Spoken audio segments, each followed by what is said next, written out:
तर संजय राऊतांचं वक्तव्य समोर येतंय। फडणवीस राज ठाकरेंच्या कॅफेत चहा प्यायला गेले असं संजय राऊतांनी म्हटलंय। राजकारणात असे चहापानाचे कार्यक्रम होतच असतात। कॅफे चांगला असला की सर्व चहापानाला येतात। फडणवीस आणि राज ठाकरेंच्या भेटीवर संजय राऊतांनी या शब्दात प्रतिक्रिया दिली आहे। तर पवारांकडे काय झाडू मारायला जातात का असा संदीप देशपांडेंनी पलटवारही संजय राऊतांवर केलेला पाहायला मिळतोय।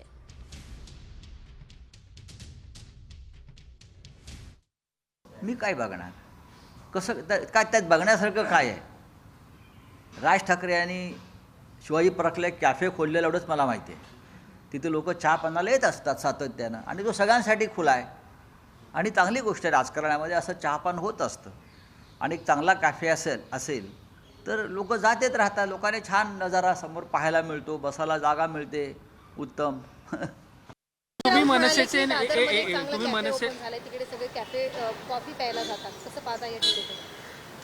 संजय राऊत दुसरीकडे कुठे जातात ते मला वाटतं पवार साहेबांच्या बंगल्याच्या बाहेर झाडू मारायला जातात का?